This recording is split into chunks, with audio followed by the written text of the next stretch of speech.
Nós estamos começando agora mais um programa aqui agora, e agora nós vamos receber ninguém mais, ninguém menos do que Marco Polo.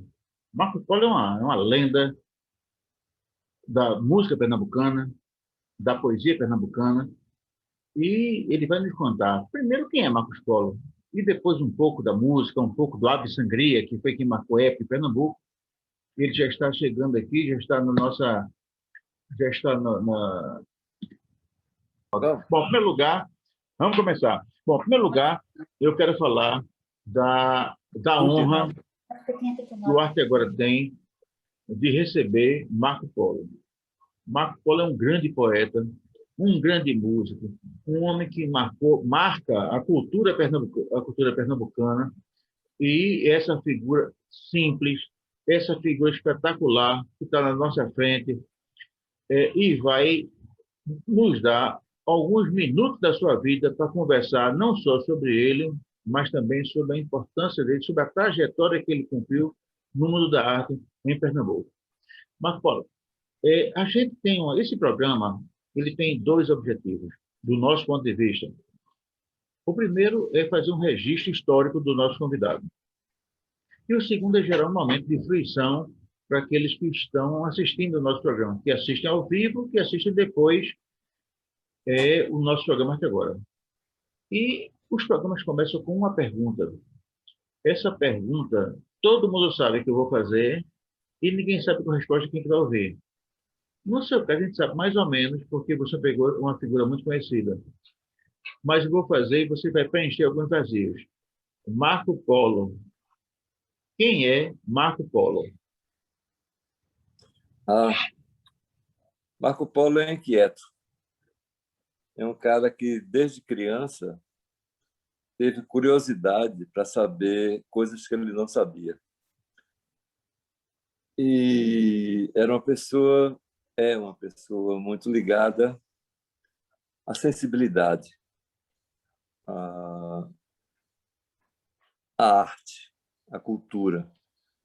Então, desde criança, fui muito ligado a questões de música, de literatura, de artes plásticas e depois de cinema. Então, Marco Polo é um cara apaixonado pela cultura.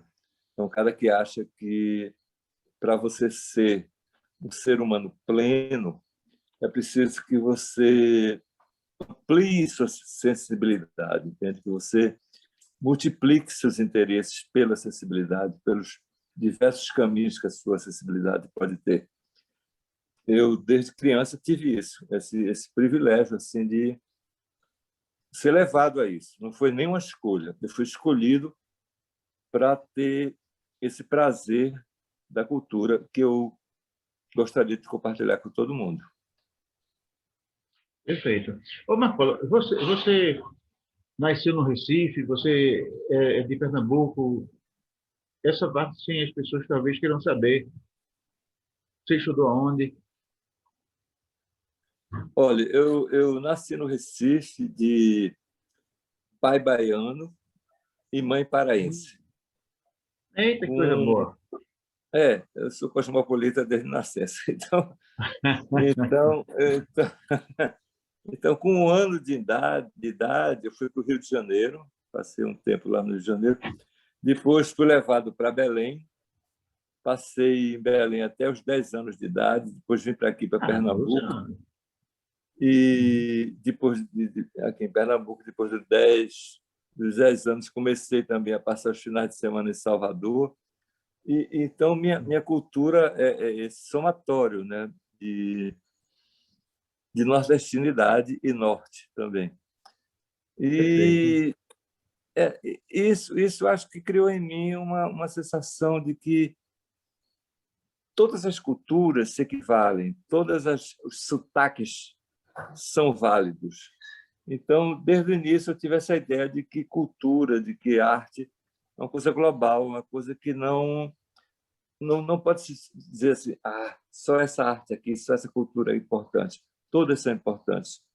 Eu acho que desde o meu nascimento, pela circunstância que eu vivi, eu criei essa percepção, né, de que a arte e a cultura são coisas múltiplas, não se fecham num canto só. Pelo contrário, elas abrem caminhos. Perfeito. Marcola, das linguagens artísticas, você se sente mais confortável em alguma delas? Mais confortável, eu digo. Eu sei que você é muito bom em várias. De quê? Você é muito bom em diversas linguagens artísticas. Eu não sei se em todas, né? Porque Não, existem não. algumas, né? A culinária, a perfumaria, mas eu sei, por exemplo, na música, na literatura, eu sei que você é excelente, né? Existe alguma Não, que não, você não. sinta melhor?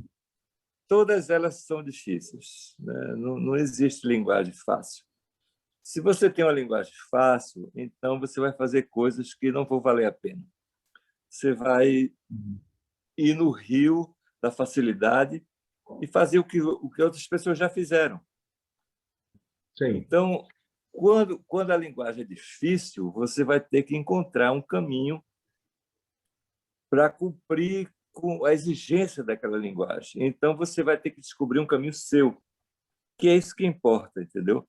Eu acho que a linguagem de cada um é super importante, qualquer que seja a arte que ele escolha, o que ele é escolhido por ela. Porque se você vai repetir o que outras pessoas já fizeram, bem ou mal, você não está acrescentando nada. Você tem que abrir o seu caminho, a sua linguagem, a sua personalidade. Então, desde criança, eu tive muita empatia assim, com música, com literatura, com artes plásticas e com cinema.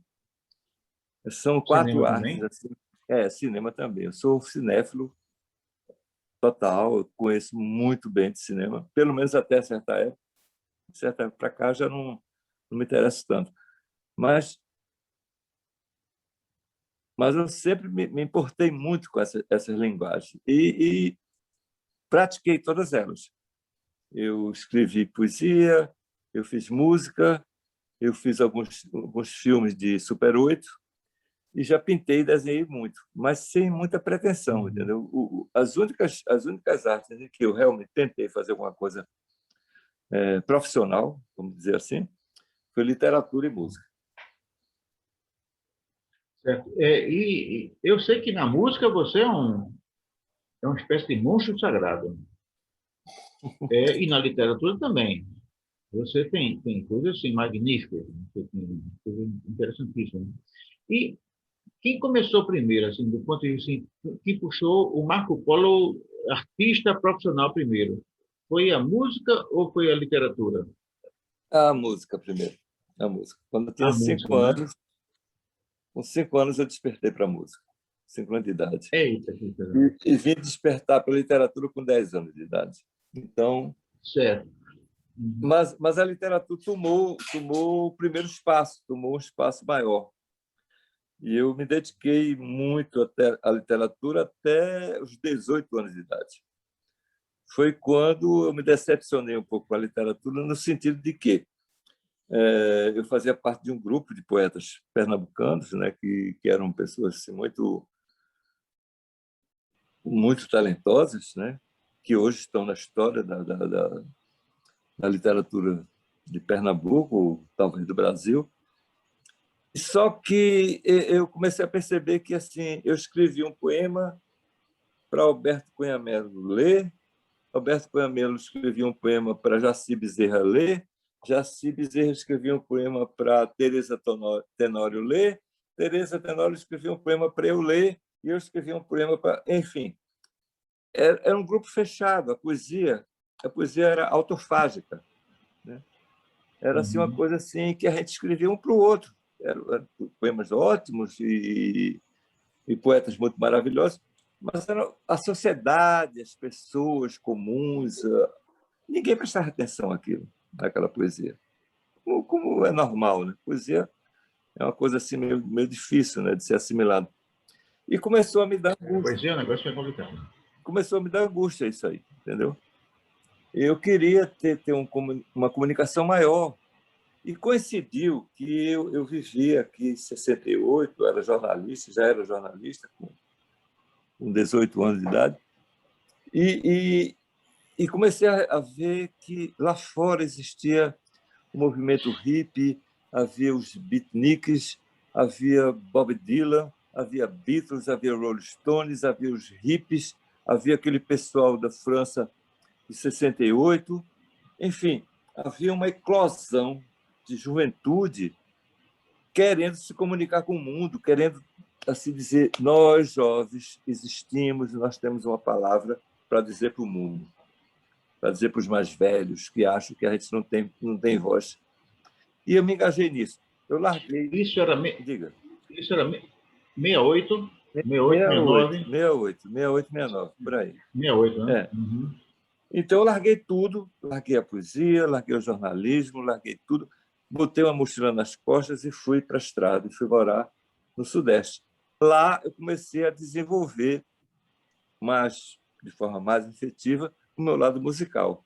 Foi aí que eu comecei a compor as canções que depois viraram as músicas do Ave Sangria.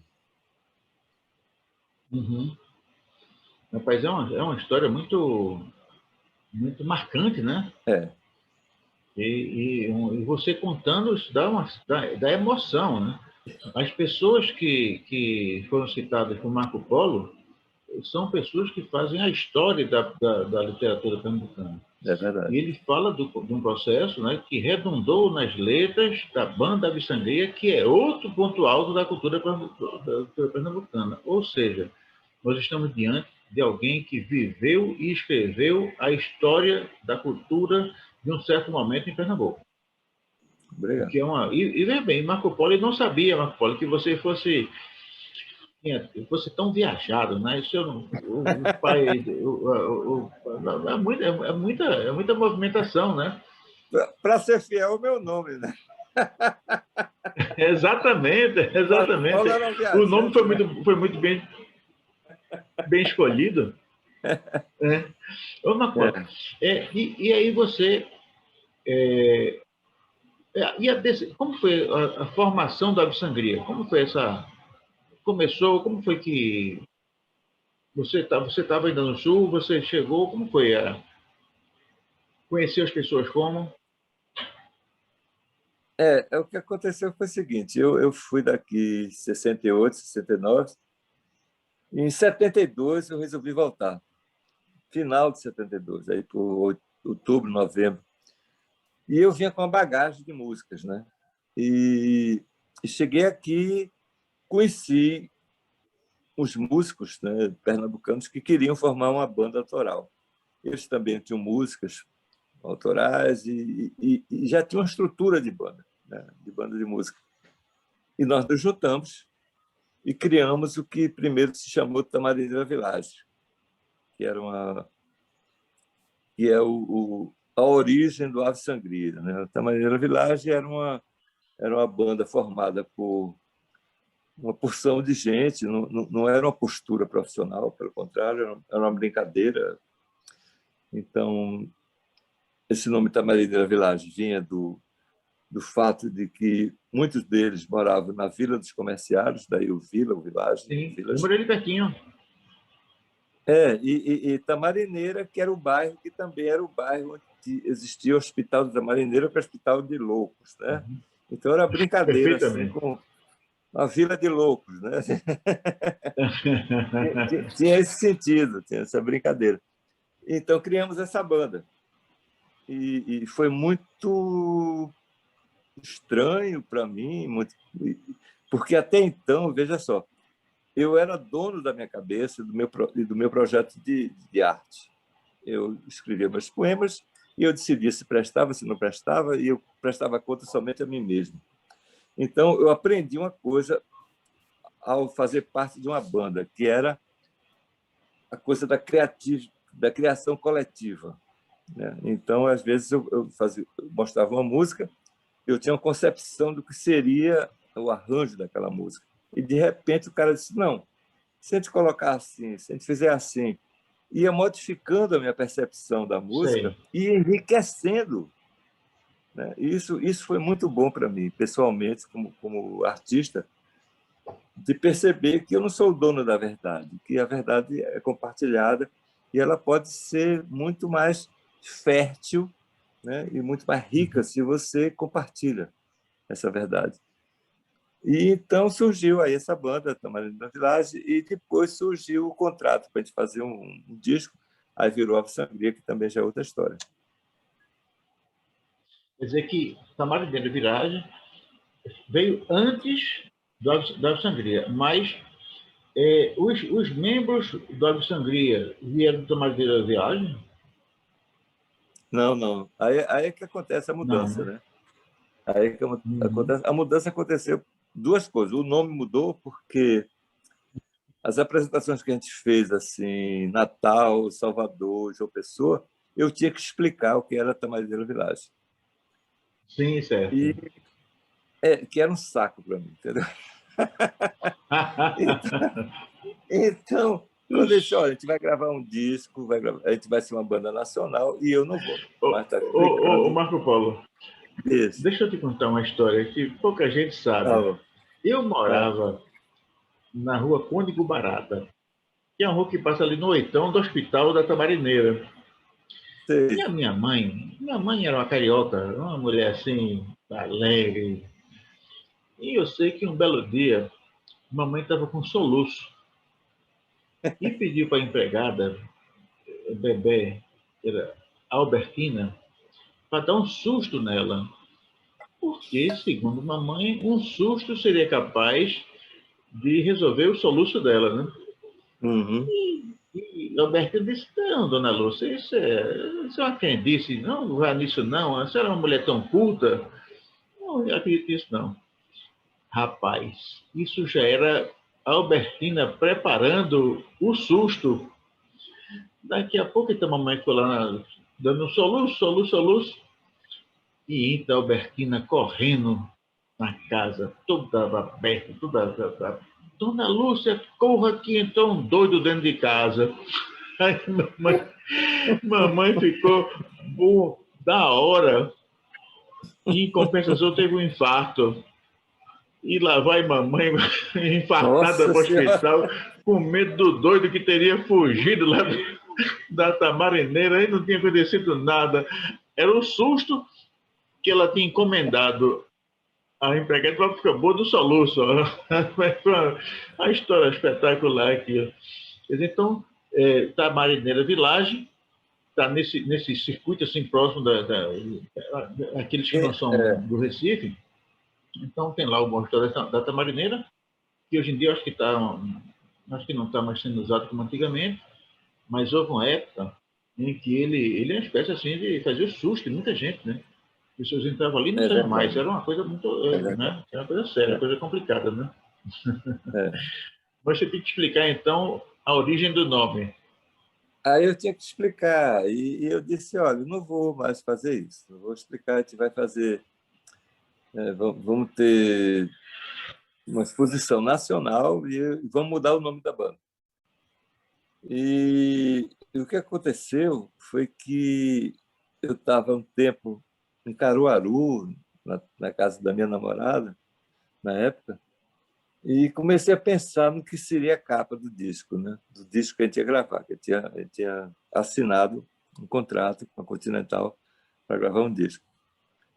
E eu pensei, o tempo que eu morei em São Paulo, foi muito marcante, muitas músicas foram feitas em São Paulo, e eu pensei naquele cenário de prédios cinzentos, né? Que a minha visão de São Paulo, ou era a minha visão de São Paulo naquela época, e sobre aqueles prédios pairava uma ave vermelha.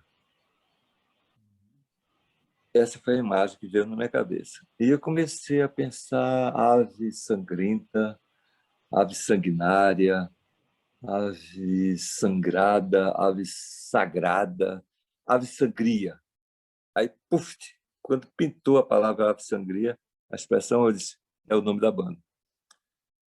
Naquela época não existia marketing, né? Então eu inventei uma história de que esse nome Ave Sangria foi sugerido por uma cigana louca que a gente encontrou caminhando.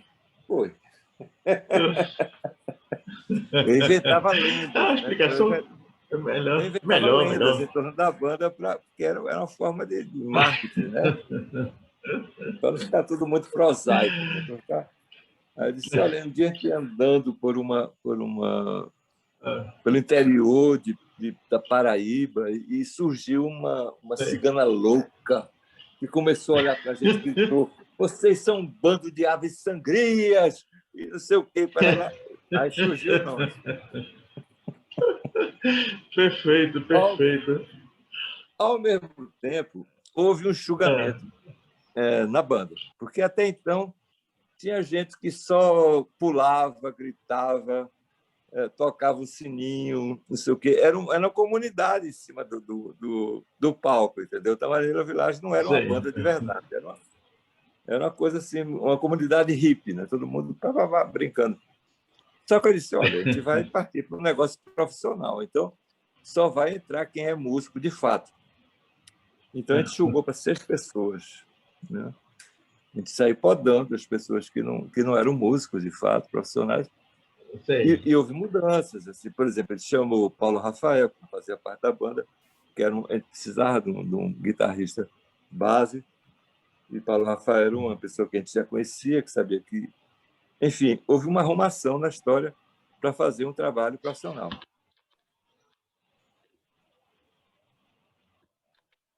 É, ô, Marco Polo, Ave Sangria chegou a lançar quantos discos?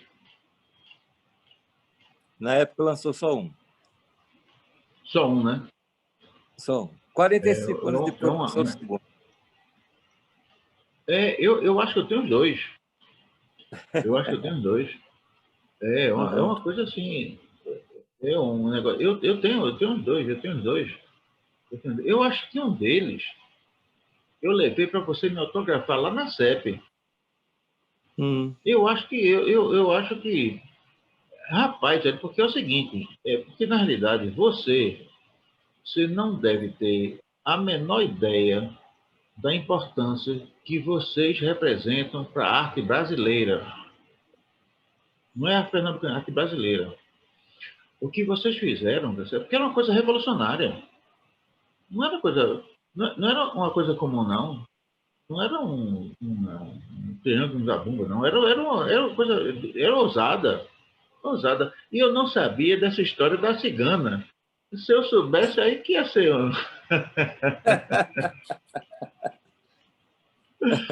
Quer dizer, eu não sabia que a cigana tinha sido fazia parte da ficção, É, né, da criação do nome, né? é. Mas, Marco, e nos shows?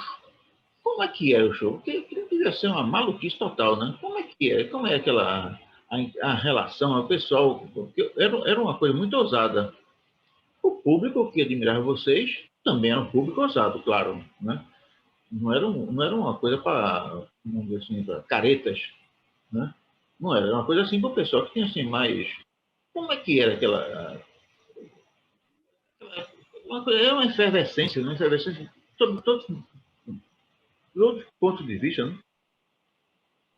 Olha, quando eu cheguei aqui, em final de 72, eu percebi que havia uma efervescência musical muito grande aqui em Pernambuco, aqui em Recife. Você tinha o Nuvem 33, tinha Lula Cortes, tinha o Fetos, que era Laílson, Zé da Flauta e Paulo Rafael. Você tinha Robertinho do Recife, tinha Zé Ramalho, tinha Lula Cortes, tinha, enfim, Flaviola e o Bando do Sol. Eu encontrei aqui uma efervescência musical muito forte, muito grande. Havia um caldeirão de criatividade aqui em Recife, isso no final de 1972, início de 73. Então, eu me senti muito bem, muito em casa, né? Naquele momento. Assim, eu digo, meu Deus, eu tô onde eu queria estar, né? E começaram a acontecer festivais e shows e tudo mais. E veja bem, era uma coisa paralela à realidade da classe média comum. Era um bando de jovens que usavam cabelo comprido, que usavam roupas coloridas, que às vezes usavam, vamos supor, a gente não considerava droga, uma maconha, por exemplo, que era para se conectar com o universo, quer dizer, ampliar nossa percepção do mundo, da vida. Enfim, era uma coisa assim que existia, que estava existindo só aqui, Recife, estava existindo no mundo todo. Era um movimento em que, pela primeira vez no mundo, os jovens estavam tomando a rédea da sua vida e da sua palavra, né? Até então, quando o jovem abria a boca, os mais velhos diziam: cala a boca, que você não sabe de nada, quem sabe de tudo são os mais velhos. E aí os jovens disseram: não, cara, a gente tem a nossa voz. A gente sabe, a gente pode até não saber o que a gente quer, mas a gente sabe muito bem o que a gente não quer. E a gente não quer toda essa sociedade que estava existindo na época, uma sociedade muito, aí vamos usar a palavra careta, quadrada, mas era uma sociedade limitada nos moldes de 1940, 1950, em que os homens só usavam terno, as mulheres não podiam transar, porque tinham que ficar virgens para casar, homossexual era uma aberração, negro era um ser inferior, enfim, era uma sociedade muito cristalizada em preconceitos e em cristalizações de coisas que a gente não queria mais que existisse. Então, a gente se insurgiu contra isso. Então, a gente tentou uma revolução comportamental. A gente se jogou para modificar a maneira de ver o mundo. Nós não queríamos uma revolução política, nem sociológica, nem econômica. A gente queria uma revolução comportamental, uma maneira de ver o mundo diferente, de ver a coisa mais aberta. E a gente se jogou para isso.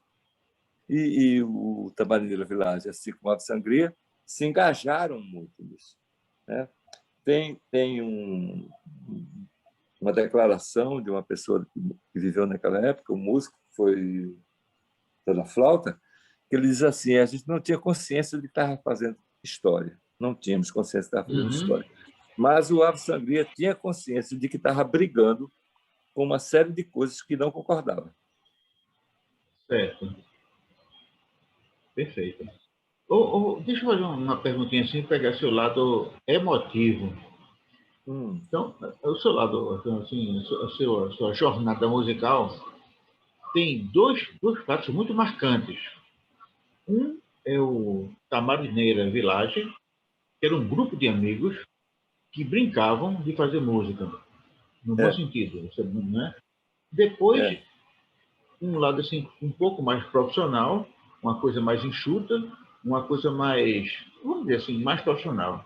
Ambos não, a proposta de ambos não era muito diferente, certo? Mas o fato é que tinham posturas diferentes em relação a, pelo menos, vamos dizer assim, a profissão, vamos dizer. Você tem das duas bandas, não pela banda em si, mas pelo tempo, né? A conjuntura da época. Você tem mais saudade de qual? Ou não tem saudade nenhuma, ou tem saudade de ambas? Não, não tenho saudade nenhuma, porque eu não sou um cara nostálgico, sabe, Alexandre? Eu sou um cara muito presente, eu sou um cara que vivencia o meu presente. Eu não fico remoendo saudades ou até frustrações, essas coisas assim. Eu não fico chorando pelo que eu errei, entendeu? Eu sou um cara que estou aqui, no meu presente, entendeu? Certo. Eu não gosto dessa coisa de ficar remoendo o que passou, o que não passou. Claro, a gente pode rever o passado e ver o que houve de bom e o que não houve. Mas eu vivo agora, eu vivo o meu presente. Eu não sou um cara jamais preso ao passado de jeito nenhum. Não tenho a menor saudade de nada. Uhum. Perfeito, perfeito, perfeito. É um negócio interessante. Vê bem, nós estamos vivendo, então, uma fase muito diferente, né?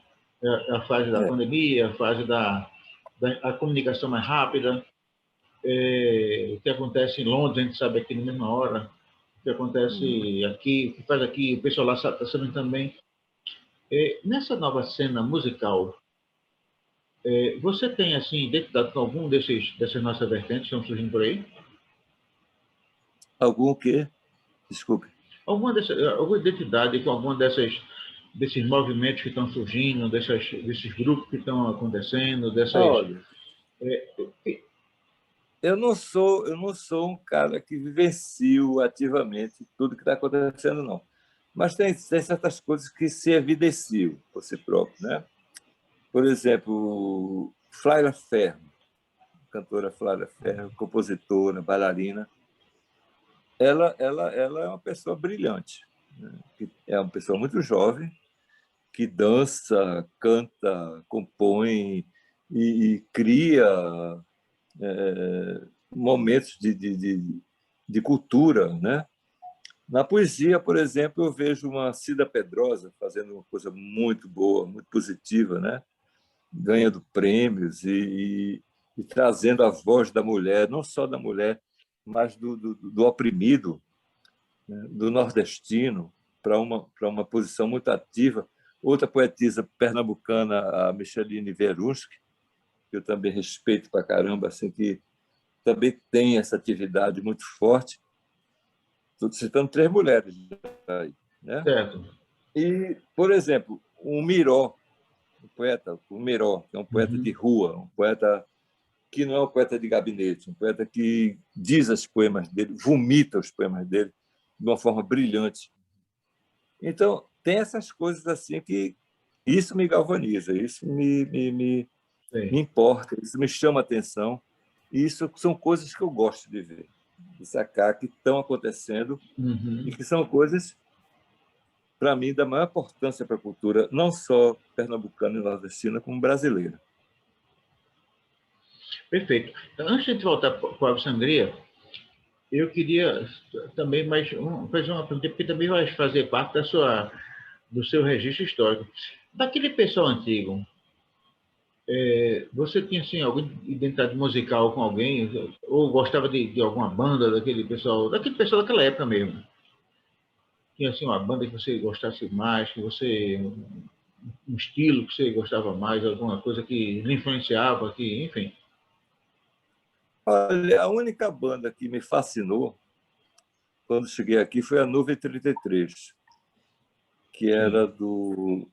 do Araripe,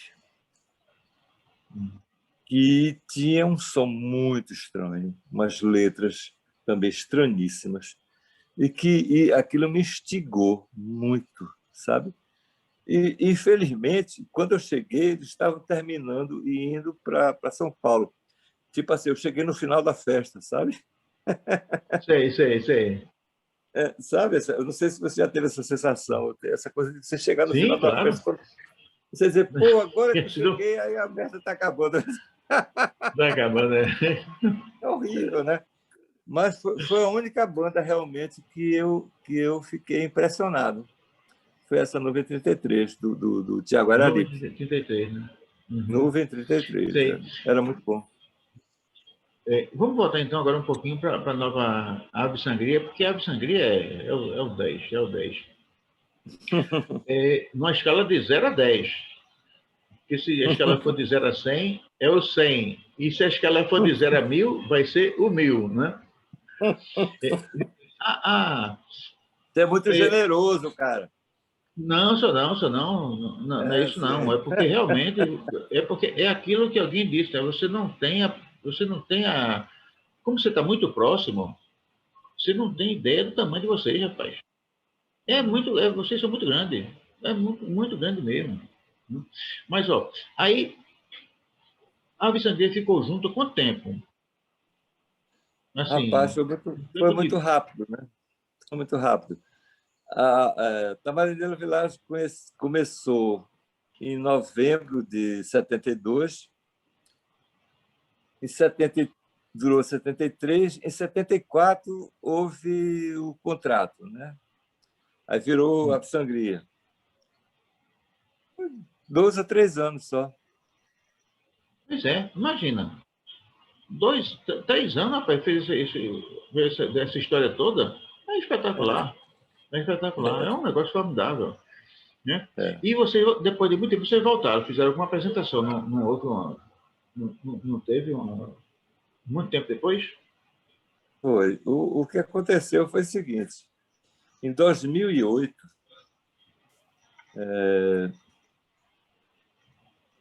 a Prefeitura do Recife, através do Fred Salim, que era secretário de alguma coisa, não sei o quê, de cultura, ligado à cultura, ele é um bailarino, né? E meu amigo de infância, ele me convocou para fazer um show no chamado Sábado Mangue, que era um projeto que eles tinham lá no Pátio de São Pedro, cantando músicas do Ave Sangria. Eu fui, convidei a Almir, que era um dos integrantes da banda, e uma banda, e nós começamos. Aí, a partir daí, foi uma bola de neve. Entendeu? Começou a haver convites e convites para música. Resultado, em 2014, houve um grupo que se organizou para que a volta do Ave Sangria acontecesse de fato. Né? Então, o pessoal organizou para um show no Santa Isabel, que foi onde a gente tinha feito o último show, 45 anos antes, e relançou o disco. A partir daí, a coisa foi crescendo até que, em 2018, nós gravamos mais um disco. Quer dizer, quase meio século depois, a banda ressurgiu Pois para é, gravar um disco ressurgiu. novo. Isso é inédito no mundo, não existe.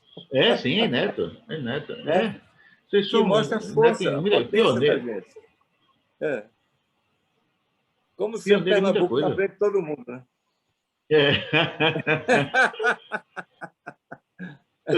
Ô, Marcola, e de repente, a gente está vivendo uma fase completamente maluca da história do mundo, né? Essa pandemia, esse recolhimento, Principalmente do Brasil. essas... Pois, o Brasil é pior, né? No Brasil é pior do que pior, é pior do que o mundo, muitas vezes, né? Eu acho que se não Totalmente. tivesse a pandemia, já estava ruim, né? Com Já pandemia é estava pior ruim. ainda, né? Aí, né? Você vê, Com licença da palavra, fudeu tudo. foi exatamente, fudeu tudo, né? Aí não teve para onde correr. E realmente Não. a gente não sabe hoje o que é pior, né? É. Se é a pandemia ou se é o Bolsonaro, enfim, a gente não sabe, é muito ruim. Mas, A bem, gente está, aí, Alexandre, entre o vírus e o verme. não, é isso aí. O poeta falou, entre o vírus e o verme. Né? Duas coisas terríveis, certo? E a gente não sabe dos dois qual é o pior. Não, E não sabe parece, não. né, e parece que a gente vai ter que tomar vacina para os dois. Para os dois. O É, que é uma coisa que, sim, mas vai ser um negócio que a gente vai chegar lá, a gente chega lá. E no mundo da arte e da chega. cultura, existem muitos caminhos. E a gente vai descobrir um caminho para se livrar dos dois. Pode ter certeza comigo. Presta atenção no que eu estou falando. É, Mas é bem, quando eu falei assim, preste atenção no que eu estou falando, também para o público. Porque para você não precisa, você já sabe, você é o cara que vai apontar os caminhos. Mas, Marcos, vê bem. Então a gente está vivendo uma situação muito complicada. É complicado demais. Eu lembro que no ano retrasado, no começo de 2019, eu fui proferir uma palestra em Genebra. Eu recebi lá uma honraria e eu me fui aproveitar para lançar um livro e eu escrevi meu discurso, um discurso que eu proferi lá. Né? O tipo de discurso era as dificuldades da arte e da cultura em tempos de obscurantismo. É, Esse evento foi em maio de 2019. Maio. A pandemia chegou no começo de 2020. é, Então, quer dizer, esse discurso não tinha nada a ver com a pandemia, mas tinha tudo a ver com o governo. Tudo a ver com o governo. Então, verdade. eu quero dizer para o governo, primeiro, é que o governo ele não dá qualquer prioridade à arte e à cultura. Não, Pelo contrário, ele acha que arte e cultura são elementos que viciam, são elementos que atrapalham, são elementos que embalam as balbúrdias, são elementos que atrapalham o crescimento econômico, enfim.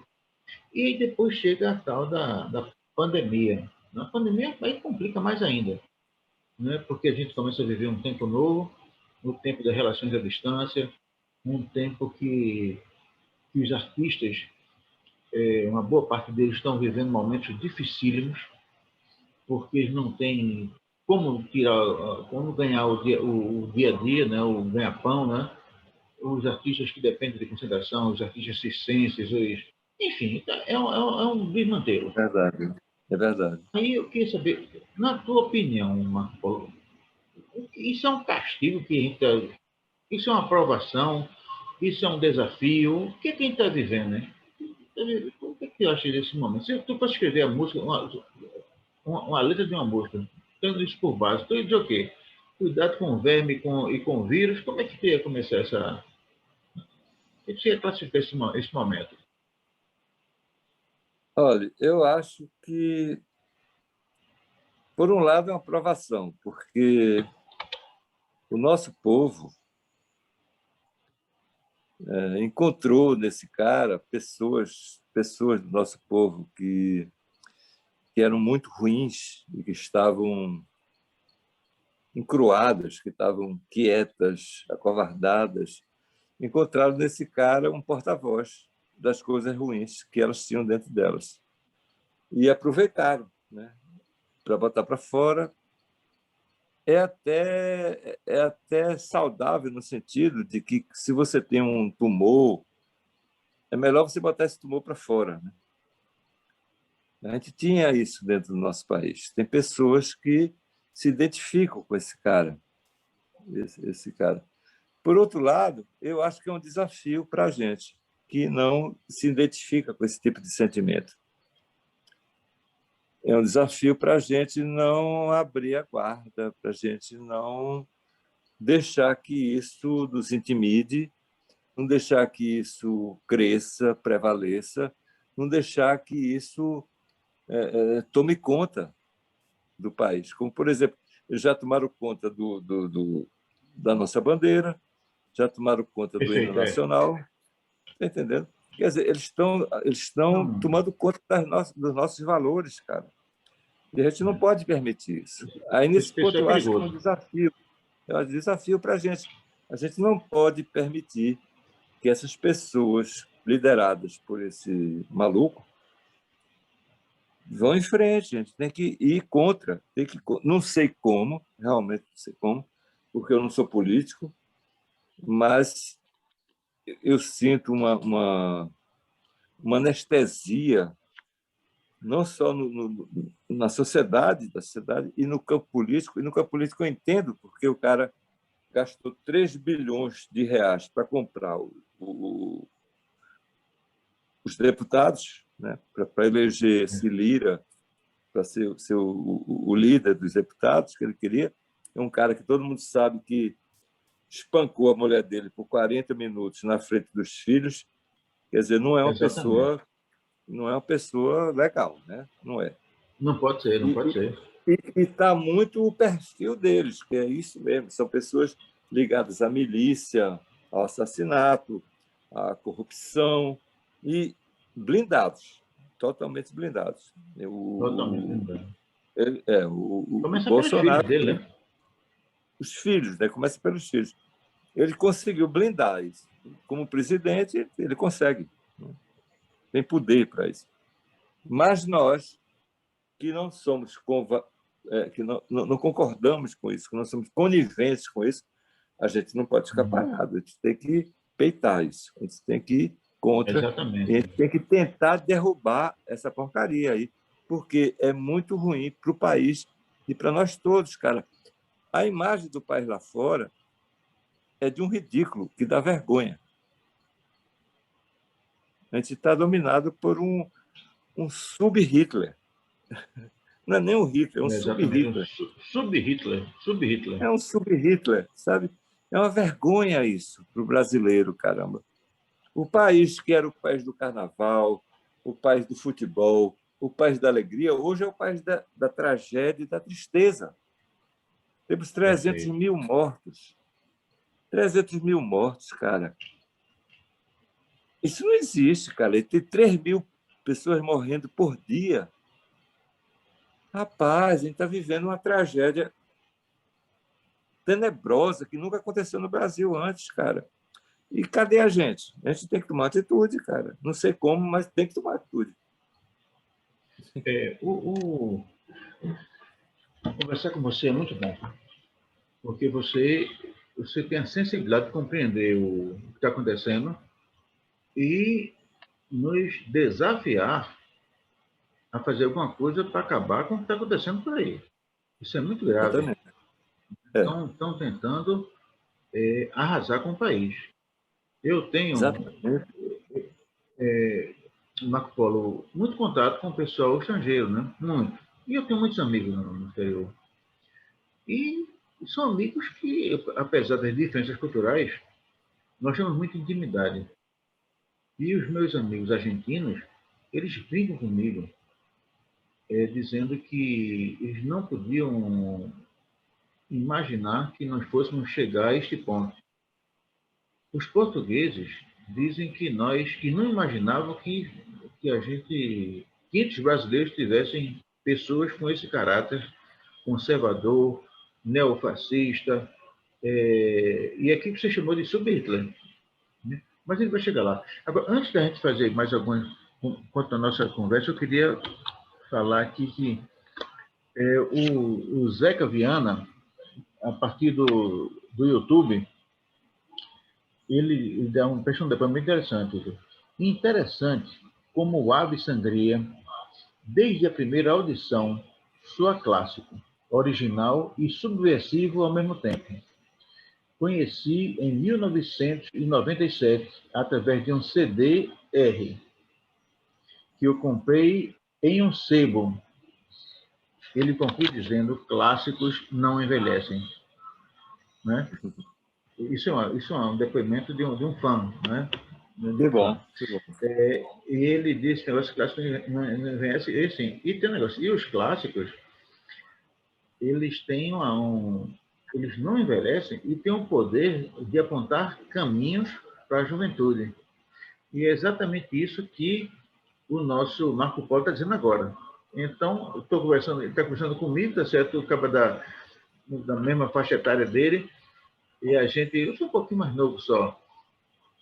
Assim, quer dizer, eu não tive a honra de acompanhar o começo do Tamaneira Village, enfim, não tive aquela. Mas estou aqui firme e forte, batendo palma e dizendo: ninguém sabe o que é pior, se é o vírus ou o verme. E estamos diante de um sub-Hitler. Mas, Marco, e em termos de criação, está escrevendo alguma coisa hoje em dia? Está escrevendo alguma coisa? Está com algum plano? Tá aí? Como é que está atualmente aí? Eu não paro, né? Eu não paro.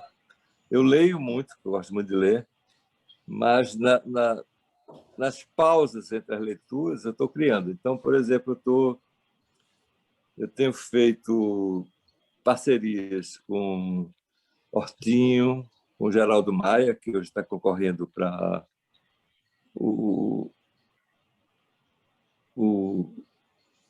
aquele super... Como é o nome, amor? Aquele negócio que o Geraldo está concorrendo? The Voice. O The Voice mais. The Voice, rapaz. Ele está concorrendo já. É meu parceiro e Chico Bezerra também, a gente está fazendo parcerias. E estou com pelo menos 4 livros prontos. para lançar É? depois da Ah, pandemia. mas que beleza, rapaz. É, E você não vai paro de esperar, então, criar, não. passar a pandemia para lançar. Eu Exatamente. também escrevo muito, eu escrevo muito. Só que a minha praia é o romance. Hum. E outro dia eu comprei um livro chamado Sonho de Clara, mas eu não vou Ah, esperar eu não esperei pela pandemia, até porque eu não sei nem se eu vou sobreviver, né? E aí vai, eu costumo, vai sim. tá maluquice, né? Vai, Que vai. nem eu bater Você é na jovem, rapaz. parede assim, né? Além de bonito, é jovem. Além de bonito, é jovem, pô. Ah, tá bem. Mas aí eu lanço pela Amazon. Eu É, boto na né? Amazon que quiser ler que vai lá, porque pelo menos Tá tá lá, né? certo. Se, né? Tá certo. É Tá certo. os lançamentos dão muito trabalho. Lançamento é Não, uma coisa né? complicada, né? Mas eu gosto. Lançamento é fogo. É Não, difícil, mas eu gosto. olha, olha, durante o lançamento é ótimo. E depois deixa memórias maravilhosas, né? Mas o tal do É verdade. preparativo, É não é, verdade. rapaz, é o fim da picada, né? Mas então a gente pode contar que depois da pandemia a gente vai ter uns 2 ou 3 livros seus no mercado, para a gente Camarada, a gente vai se poder encontrar. desfrutar. Vai se encontrar. Vai sim. De novo, né? De De novo, novo, de novo, de novo, de novo. de novo. Mas Eu olha, gosto muito de você. nós, Diga. eu sei disso, eu sei, e a recíproca é verdadeira, você sabe disso também. Ah, Marco, eu tenho uma diz. péssima notícia para dar para você, para quem está nos ouvindo, para quem está nos acompanhando. Que É foi? que conversar contigo é uma coisa tão agradável, né? O tempo vai passando e a gente não vai notando. E a gente está Hum. chegando no final dessa nossa conversa. Ô, rapaz. Então, aí eu queria. É uma coisa triste, rapaz. É um negócio. É uma coisa muito triste. Não, porque não sabe o que é? É porque você traz coisas tão boas, rapaz. O tempo realmente passa. A gente vai. Entendeu? Aí, daqui a pouco o tempo passou. O tempo passou. Mas então eu queria inicialmente falar para quem está nos ouvindo. A conversa com Marco Polo é um momento histórico. Momento histórico. Então, por favor, quando vocês tiverem tempo, ouçam direitinho, analise as palavras de Marco Polo nas linhas e nas entrelinhas, as viagens que ele fez, os, os, a trajetória cultural, o, a, a inserção dele no movimento artístico pernambucano, que isso tem uma projeção externa, que pouca gente percebeu ainda, mas tem uma projeção externa impressionante, impressionante. As conexões entre as duas bandas, a Tamarineira Village e a Ave Sangria, o nome Ave Sangria, tudo está tudo conectado. E a gente ouve não só a palavra de um homem importante para a cultura pernambucana, mas, sobretudo, as palavras de um sábio. Isso que o Marco Polo acabou de falar ainda agora, são um sábio que consegue compreender a realidade do Brasil e do mundo. Palavra de um sábio. Bom, então quero agradecer bastante. E, Marco Polo, e agora falo para você, muito obrigado por você conceder esse seu tempo. Curta seu isolamento, componha bastante e escreva tudo que você puder. Quem está precisando de ver, transmita a luz aí, meus agradecimentos. Que a iluminação está perfeita, você está super bem-humorado, tá certo? Está super bem tratado. Então, ela já pode, ela passa que realmente você está vivendo muito bem aí, está cevado, bonito, garboso, todo organizado. Mas, Paula, muito obrigado. Eu vou passar aquela vinheta de encerramento, mas muito obrigado pelo teu tempo, por essa conversa. Conversar com você é muito bom. Você traz vida. Você traz vida e história dentro da vida, que é uma coisa importante. Vamos para um futuro bom para todo mundo, vamos tomar vacina e vamos nos encontrar em breve para a gente poder conversar de coisas boas, porque de verme e de vírus a gente já está saco cheio. Um abraço a todo mundo. Aqueles que ainda não são inscritos no canal, se inscrevam, que é uma forma de a gente demonstrar que através da arte e da cultura a gente pode construir um mundo melhor para todos. Cuidado com os vírus e cuidado com os vermes. Palavra de Marco Polo, que eu assino embaixo. Um beijo para todo mundo. Marco, a palavra é tua. Um abraço para você. Alexandre, muito obrigado pela chance, pela oportunidade. Você é uma pessoa muito generosa, muito bonita, muito legal. Eu só quero dizer que a vida é única e continua. E se a gente não valorizar essa única vida que a gente tem, a gente vai viver por nada.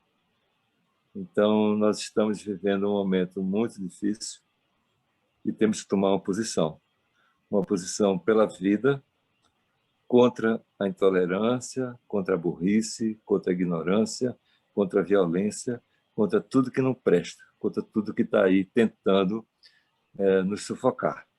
Além do vírus, nós temos que lutar contra o verme.